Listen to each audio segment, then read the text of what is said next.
ออกไปนี่ถนนสีฐานเรียบแคมป์ของแล้วก็ไปซอดสี่แยกไฟแดงลักสามเมืองศรีสัตนครหลวงเวียงจันทร์ได้อยู่บ่ได้อยู่บ่หาปะว่าโอ้น้ำแห้งลงหลายแล้วเนาะพูดได้ระดับบนตีนหอเกือบ2 เมตรที่แห้งลงหลายละในจุดนี้ก็เลิกเติมในจุดนี้เข้าไปในเกือบเมื่อนี้จะนำพาผู้ชมไปรับชมบรรยากาศแคมป์น้ำของ โอ้เสียงแปลกๆเปลี่ยนวัดหน่อยหนึ่งท่านผู้ชมอยู่ขอบเขตหลัก3ที่ขึ้นกับเมืองศรีสัตนครหลวงเวียงจันทร์มาเบิ่งสภาพน้ำของในมือวันที่18 เดือน 8 ปี 2016ตอนนี้ข้าพเจ้ามาอยู่ในก็มาสังเกตมาแล้วระดับน้ำของนี่ลดลงเกือบ3 เมตรนี่ใหม่ๆสดๆเลยตอนนี้ก็เวลา 12:10 นาทีวันที่18 เดือน 8 ปี 2016นี่ในช่วงวันที่10 เดือน 8 2016น้ำท่วมฮอดพี่ท่านผู้ชมเว้ยแต่ว่าพักลุ่มน้ำท่วมนะมาสังเกตระดับน้ำลดลงนี่เกือบ3 เมตรนี่คือว่านาเปรียบเทียบแล้วคือโบมีนาเป็นห่วงปันใดมาเบิ่งในสภาพน้ำของไปทางเบื้องนี้ก็จะเห็นออกไปนี่ถนนสีฐานเรียบแคมป์ของแล้วก็ไปซอดสี่แยกไฟแดงลัก3เมืองศรีสัตนครหลวงเวียงจันทร์ก็ถือว่ามาฮอดจุดนี้นี่โอ้นี่เพิ่นห้ามเข้าเด้อผู้ชมเด้อนี่ในเมื่อก่อนนี่เขาก็สามารถเข้าไปได้ผู้ใดจะไปสุดบนท่าเรือเก่าลัก4ที่ขึ้นกับอาณาเขตพันมัน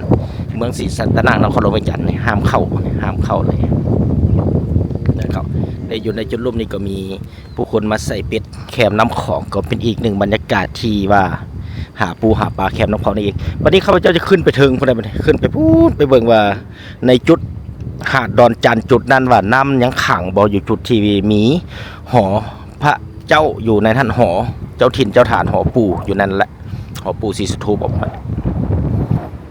ไปหับชมพร้อมกันแต่ว่าก็อีกหนึ่งบรรยากาศที่ว่าฝนบดตกก็ว่าได้พาผู้ชมรับชมไปชม ต้องขอบใจ FC ทางภายในและต่างประเทศที่ช่วยเสียสนับสนุนช่อง YouTube สวรรค์บรรณาด้วยดีเสมอมาเพื่อจะได้รับข้อมูลข่าวสารวิดีโอใหม่ๆมาให้ผู้ชมได้รับชมไปเบิ่งนำกันก็ถือว่าในถนนแคมป์ของนี่ก็ลดกับ ยามเลิกเวียกเลิกงานก็หลายพอสมควรได้รถติดนี่ออกไปนี่ไปซอดไฟแดงลัก3บ้านวัดนาคเมืองศรีสัตนครหลวงเวียงจันทร์อยู่ในจุดนี้คือมีฝนตุ้มยิบเลยในวันตอนนี้เหือข้างโค้งเลยเนี่ยเกตไปเพิ่นเอาเหือขึ้นไว้เลยตั้งแต่คือซีเมนต์ช่วงน้ำยังขึ้นสูงน้ำแห้งแล้วเพิ่นก็บ่ได้เอาลงไปในจุดเบื้องทางหน้าท่านที่เห็นเป็นตุ่มเหือแพอยู่ในท่านก็เป็นเหือหาปลาของสาวหาปลาอยู่ในนี้เองนี่สังเกตเป็นเหือ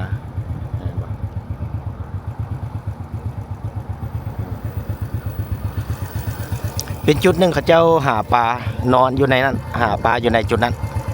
ถ้าว่าได้ปลานี่ก็สามารถไปถามสอบถามไปซื้อน้ำเพื่อนใดเพื่อนก็หาปลา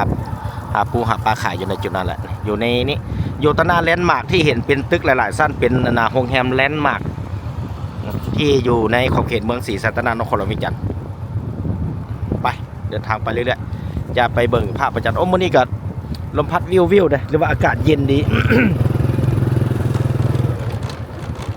ก็ต้องขอโทษขออภัยเสียงเป็นวัดนะเป็นวัด ไออ้ออยู่ผู้ชมไปคือว่าฝนตกยิบยับเลยนะต้องขอบใจ FC ทางภายในและต่างประเทศที่เสียสนับสนุนช่อง YouTube สวรรค์บรรณาด้วยดีเสมอมาเพื่อจะได้หาวิดีโอใหม่ๆมาให้ผู้ชมได้รับชมในตอนต่อไปตอนนี้ก็ได้ไปตามเส้นทางย่างนี่เป็นบนจุดที่เป็นเรือเรือหาปลาไปเบิ่งหาปลาได้บ่ลงไปเบิ่งเพิ่นหาปลาก่อนพูดเป็นเรือหาปลาผู้ชมไหมไปเบิ่งใกล้ๆก่อนเพิ่นหาปลาได้บ่เพิ่นจะนอนอยู่ในนี่เลยได้นี่ไปเบิ่งใกล้ๆกันเด้ออยู่นี่แหละอยู่ตัวหน้าโรงแรมแลนด์มาร์คขอบเขตที่เพื่อนหาปลาอยู่นี่ทุกๆปีผู้ชมไม่เกิดที่ว่ามาหับสมสอบถาม ผมถามเพื่อนได้เพื่อนว่าได้บ่หรือบ่เป็นบนหาปลาหาปูทุกวันนอนพักอยู่นี่เลยได้นี่ผู้ชมไม่ก็มาเบิ่งน้ำเพื่อนได้บนไกลๆแต่จริงแล้วเมื่อก่อนน้ำท่วมฮอดพี่นะบนตีนต้นไม้พี่ลงเกือบ3 เมตรละ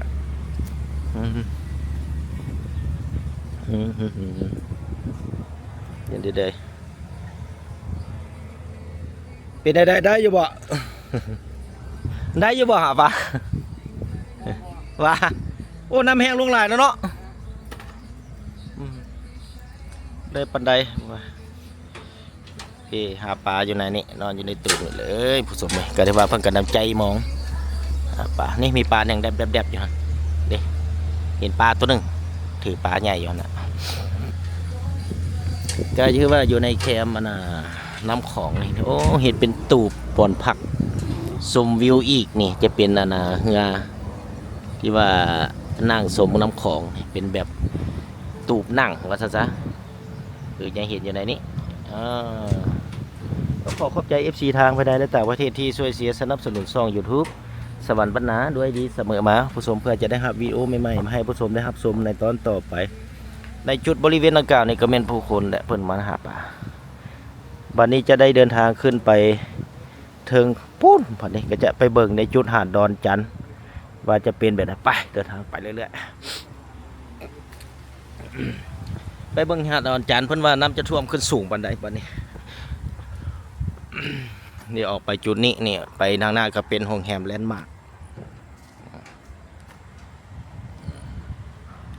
ฝนตกยิบยับลงน้อยหนึ่งเลยผู้ชมไปตอนนี้มีฝนตกเลยน้อยหนึ่ง ขอโทษขออภัยหลายเป็นวัด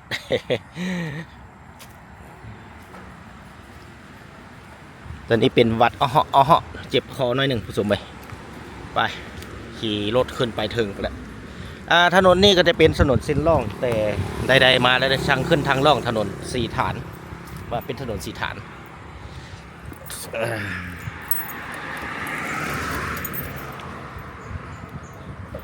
สวยงามย้ำบ่ายบ่แม่นย้ำบ่ายแหละถือว่ายังเป็นต้นสวยอยู่พุ่นฮอต1 โมงพุ่นจะเป็นย้ำบ่ายไปค่อยไปค่อยเบิ่งค่อยสมอีกหนึ่งบรรยากาศที่2 YouTube สวรรค์บรรณาก็ได้เก็บภาพย้ำว่างๆในตอนสวยแบบซี่แหละก็ถือว่าในนอกจากโมงนี้ก็บ่ได้มีเวลามาเลยเพราะว่าค่าเวียกค่างานผสมไหม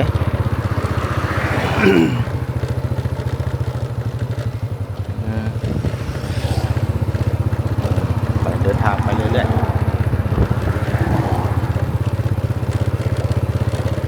ก็ต้องขอบใจ FC โอ้จุดนี้เพิ่นติดตั้งบนดูดน้ำประปาใหม่ได้ยินไหมอยู่แถวลักสามเลยเนี่ยโยโตหน้าโรงแรมแลนด์มาร์คนี่เป็นคนติดตั้งจักดูดน้ำประปาแห่งใหม่อยู่ในจุดนี้โอ้ก็คือว่าข้าพเจ้าบ่ได้สังเกตเบิ่งปัญหาวิกฤตแล้วใหม่ๆได้เบิ่งอันนี้อยู่ก็นำแฮมเดนมาร์กเป็นปุ่มดูดน้ำขึ้นมาเป็นเพื่อไป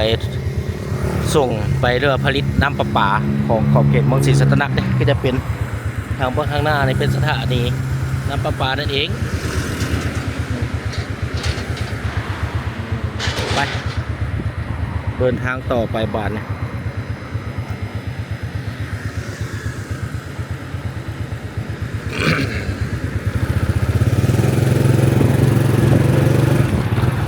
คือว่าฟ้าบดอยู่แต่ว่ารู้สึกว่าอากาศร้อนเอาได้ผสมไหมก็มาเป็นแดดดำนะเป็นแดดดำจะไปฮอดขอบเขตดอนจันทร์ละต้องขอบใจ FC ทางภายในและต่างประเทศที่สนับสนุนช่อง YouTube สวรรค์บรรณาเพื่อจะได้ทำวิดีโอใหม่ๆมาให้ผู้ชมนะครับชมต่อไปตามทางย่างนี่เลยแหละเพราะว่าบ่มีผู้คนเลยว่าในยามหัวแรงมีพวกคนมาเขาก็บอกว่ามาได้ทางนี้เพราะว่าเป็นคนยากคนแล่นอยู่ในจุดนี้ การสรุปในปี 2026 ในขอบเขตนครหลวงวิกจันทร์นี่ก็น่าบ่เป็นห่วงปานใดละเพราะว่าน้ำของก็แห้งลงแล้วตอนนี้นี่จุดนี้ก็จะเป็นเหือน้ำเชี่ยวหรือว่าเป็นร้านอาหารพร้อมเด้ออยู่จุดนี้เด้อขอบเขตนี่แหละเป็นว่ายามหัวค่ำหัวแรงก็สามารถมาชมโอ้เห็นหาดทรายอยู่แคมเบื้องนั่นเลยเด้ครับจุดนี้เป็นบ่อนนั่งชมกินอาหาร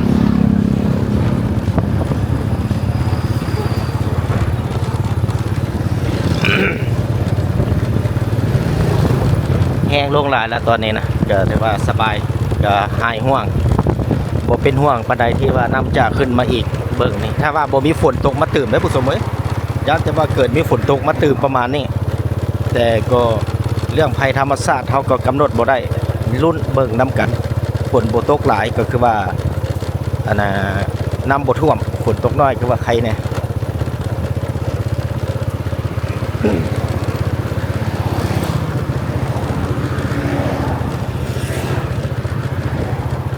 คือว่าอยู่ใน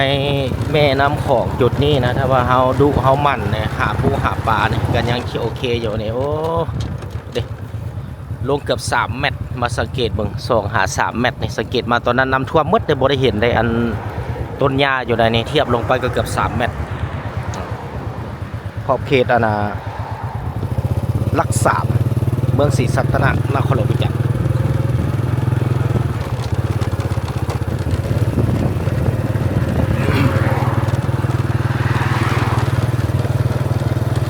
คือว่าแต่ละจุดแต่ละมองอยู่แคมป์ของนี่มีเรือของพ่อแม่ประชาชนจอดอยู่เพื่อ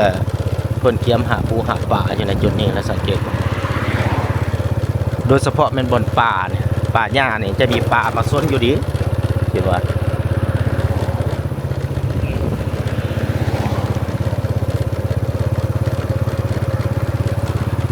จะเดินลงไปลุ่มพูนจุดหอดโอ้ในจุดนี้เพิ่นใส่มองบ่สังเกตใส่มองเป็นบอนว่างเป็นเวิงอยู่ในจุดนี้จุดนี้ก็จะเห็นป้อมมองเพิ่นอยู่เป็นป้อมมองเดียนซับลาบเพิ่นใส่มองอยู่ในจุดนี้น้ำก็คุ้นแท้ๆ ขอโทษขออภัย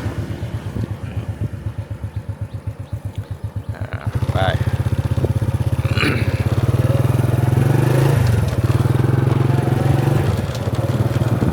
เดินทางไปเรื่อยๆจะได้ว่าจนฮอด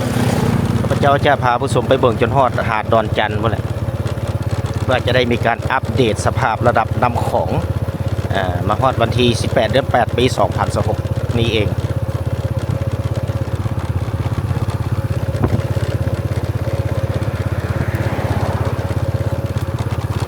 ที่ว่าถ้าเขามาในย่ำหัวแรงนะผู้ชมเลยในเส้นทางย่างอยู่ในเบื้องแคมป์ของนี่ก็จะมีผู้คนมาเล่นมาออกกำลังกายนี่มาออกกำลังกายแหละในย่ำหัวแรงนี่เองโอ้น้ำแห้งลงหลี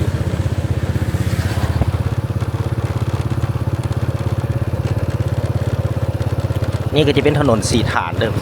ถนนแคมป์ของตอนนี้ถนนสีฐาน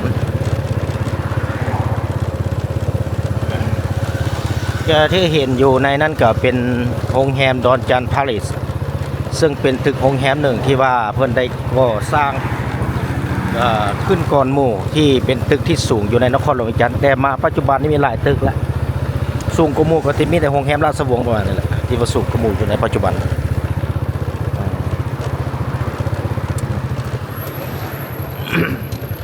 เดี๋ยวนี้ก็ยังเป็นป่าหกเป็นป่าอ้อยหนุ่ม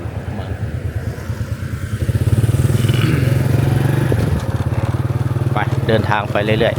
ๆตอนนี้ก็ได้เดินทางมาฮอด3 แยกวงเวียนดอนจันทร์พาเลท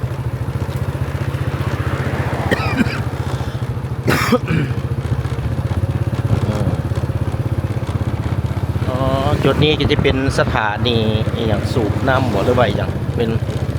มีหม้อแปลงอาจจะเป็นโครงการได้หนึ่งแต่ว่าตัวนี้น้ำบ่ได้ท่วมถึงนะผู้ชมเลยแต่น้ำบ่ได้ท่วมถึงจุดนี้ท่วมฮอดพักลุ่มพื้นที่เห็นต้นหญ้าตายอยู่ในจุดนั้นมาแต่จริงมันก็บ่ทันตายดอกเพราะว่ามันเป็นขี้ตุ่มน้ำพัดมากามใส่ซื่อๆก็เลยว่าเป็นแบบสัตว์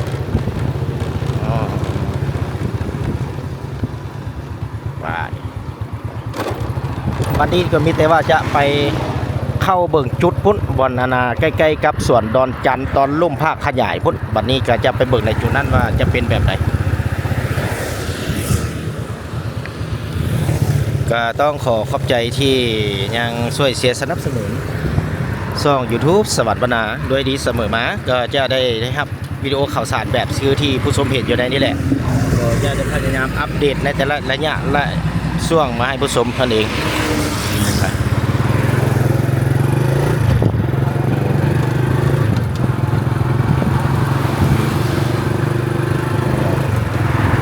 ก็ถือว่ามาตอนสวยแบบซี่ก็รถบ่ได้แล่นหลายปานใดหรอกถ้าว่ามันน้ำหัวแรงหรือว่าตอนเช้ารถถือว่าติดยาวนะ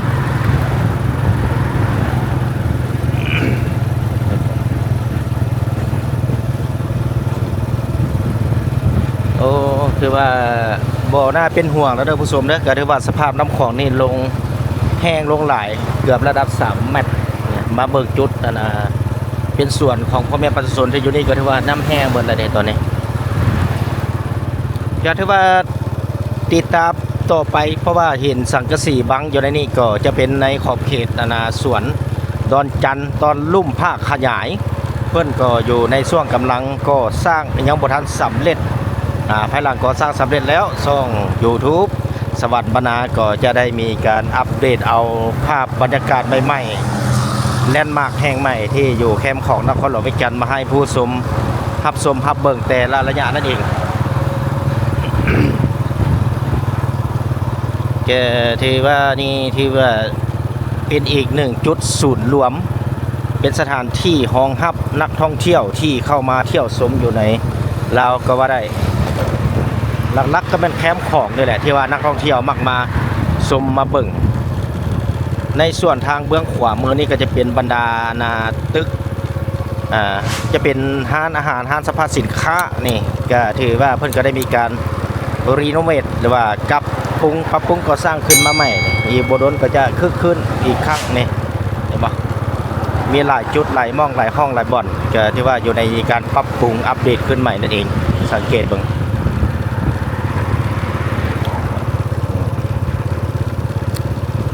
ในส่วนเบื้องซ้ายนี่มีที่อดใจรอผู้ชมมาเห็นน้อยนึงนี่ก็ที่ว่าเป็นจุดแลนด์มาร์คตอนลุ่มดอนจันทร์ภาคขยายหรือว่าส่วนดอนจันทร์ภาคขยายตอนลุ่มหรือว่าส่วนดอนจันทร์ตอนลุ่มภาคขยายซึ่งเป็นอีกแลนด์มาร์คอีกแห่งที่ว่าจะเปิดให้ใช้บริการอีกบ่พอเท่าใดวันนี้อาจจะบ่โดนแล้วแหละคิดว่า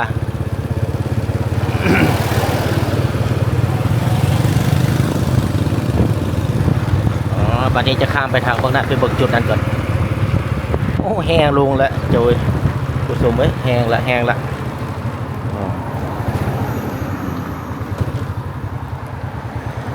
ไปถึงพุ่นก็จะไปสอด3แยกป่าประสักก็จะข้ามไปเบิ่งจุดนี้ก่อนนี่โอ้พูดก็ถือว่าลงไปเบิ่งทางเมืองลมนี้ส่วนดอนจันทร์ภาคขยายนี่ทางเบื้องในส่วนดอนจันทร์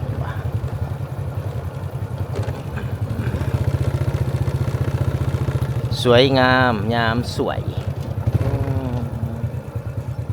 เบิ่งดูเป็นอะไร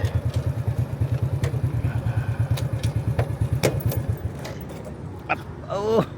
แห้งหลายเติบแล้วได้ผู้ชมไหมสังเกตเบิ่งดอนจุดนี้เมื่อก่อนมันท่วมปานทะเลแล้วจุดนี้บัดนี้มันแห้งลงละพุ่นแห้งลงหลายเกือบ3 เมตรละประมาณนี้แหละอัปเดตในวันที่18 เดือน 8 ปี 2026บัดนี้จะขึ้นไปเบื้องเทิงก่อนสบายดีวะอุ้ยครับก่อนเอ็นตอนแรกก็ตีมาเลยขอบใจเด้อบโดนว่ามันเปิดนี่สิแล้วละติโอเคขอบใจดีหลายคนรุ่นเราอยากไปเที่ยวแล้วหันขอบใจเด้อก็ถือว่าบัดนี้จะขึ้นไปเบื้องเทิงผู้ชมไว้ขึ้นไปเบื้องเทิงพอแหละจนฮอดจุดหนึ่งเพราะว่าจุดนี้นี่ที่จริงแล้วเพิ่นยังบ่ทันอยากให้ลงมาเด้อผู้ชมนะเพิ่นว่าอยู่ในช่วงกำลังก็สร้างปรับปรุงส่วนดอนจันทร์ตอนลุ่มภาคขยายว่าซั่นซะเพราะว่ายังบ่ทันได้เปิดเด้เขาก็ต้องลงไปถ้าเพิ่นเปิดแล้วเขาจะลงไปประมาณนี้ไป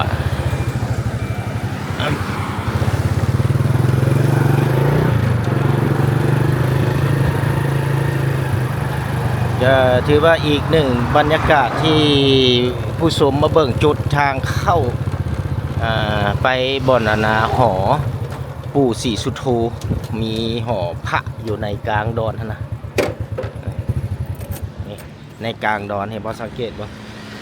น้ำยังท่วมอยู่จุดนี้ยังไปบ่ได้ไปได้แต่ขี่เรือไปได้แต่ขี่เรือไป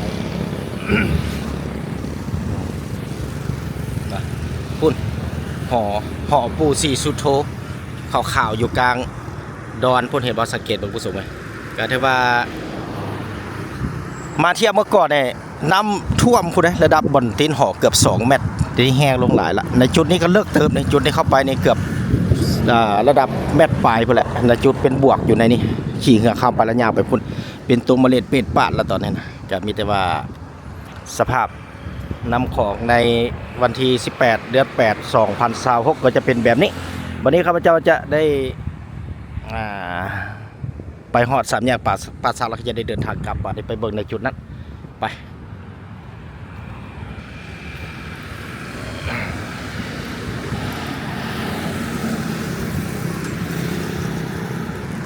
เดินทางไปเรื่อยๆ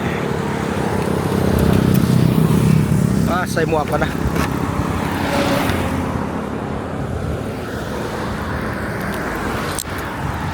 ได้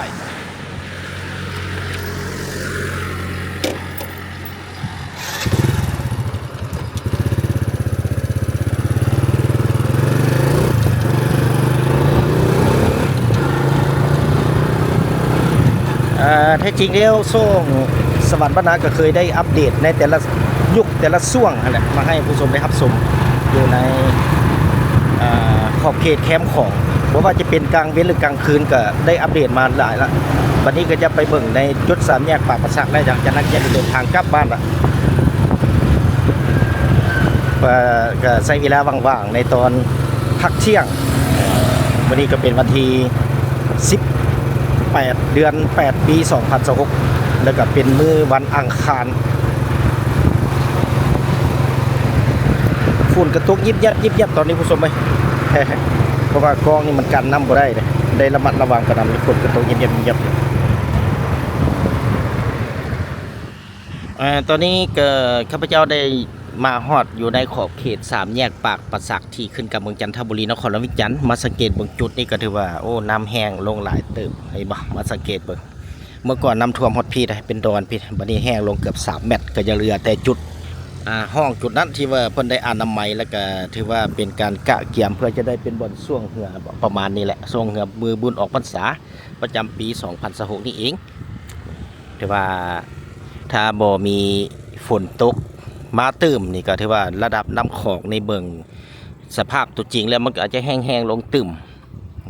บอกก็ขอโทษขออภัยเมื่อนี้ก็เป็นเสียงเอโก้ได้จังหน่อยในช่วงเบิดกองกันข้ามนี่ก็จะเป็นร้านอาหาร3 แยกปากประสักที่มีชื่อเสียงโด่งดังตั้งแต่ข้าพเจ้าลงมานครหลวงวิจารณ์ในเกือบ27 ปีละมาแล้วเห็นร้านเพิ่นอยู่ในแห่งนี้ละแต่ว่าเพิ่นก็ได้มีแขกเข้าร้านหลายพอสมควรแต่ละมื้อแต่ละวันนะเป็นจุดชมวิวน้ำของเด้ไปเดินทางลงไปบัดนี้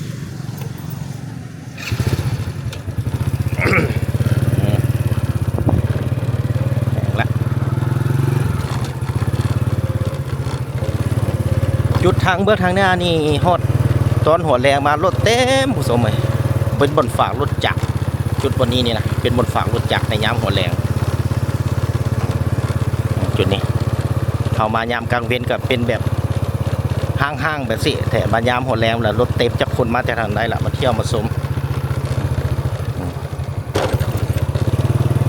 จะเห็นในเมื่อก่อนยังเห็นผู้คนตึกกระดุ้งอยู่บนรถกระบะจอดอยู่หั่นนะเพียงแอวบนระดับ1 เมตรจุดนี้นะบนรถกระบะจอดหั่นคนตึกกระดุ้งอยู่หั่นเสยตอนนั้นนะ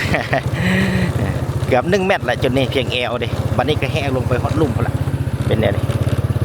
บัดนี้ก็จะเลาะไปเบิ่งจุดที่ว่าบนสวนลีนเด็กน้อยอยู่ในจุดทางเบื้องหน้านี้เพิ่นก็ได้ปิด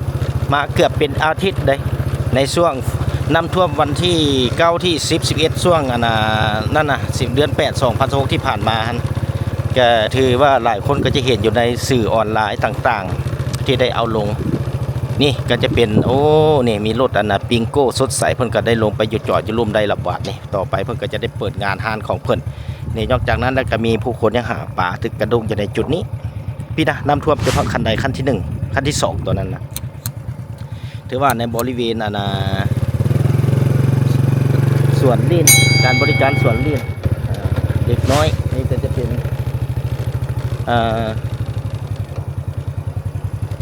เป็นแบบนี้บ้านนี้เห็นปะก็ถือว่าสะดวกสบาย สังเกตเบิ่งน้ำแห้งละ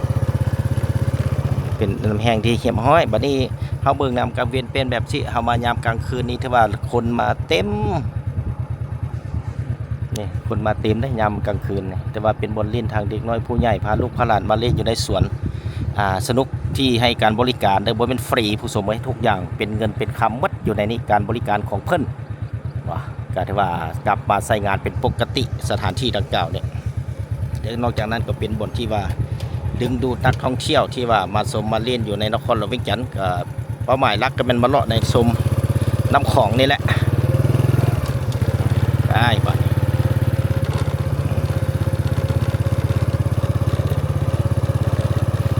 ยามกลางบินตอนบ่ายตอนสวยก็เป็นแบบสิพุ่นสีแดงๆมาประมาณระดับ5 โมงเริ่มมีฝนทยอยมาละนี่นอกจากนี้ก็ยังมีจุดหนึ่งที่ว่าเป็นบ่อนรถแข่งรถไฟฟ้าเป็นรถแข่งเป็นจุด2จุดเป็น2จุดจุดนี้เพิ่งจะอยู่ในช่วงกำลังปรับปรุงอนามัยเพราะยังมีขี้ตมขี้ตะเละอยู่ในส่วนจุดนี้นี่เพิ่นเปิดให้ใช้บริการเป็นทีเฮียมห้อยนี่มาสังเกตดูผู้ชมบ่ท่วมเม็ด1พุ่นน่ะจุดนี้นะวันนี้เข้ามาใช้บริการได้เด้อวันนี้เด้อ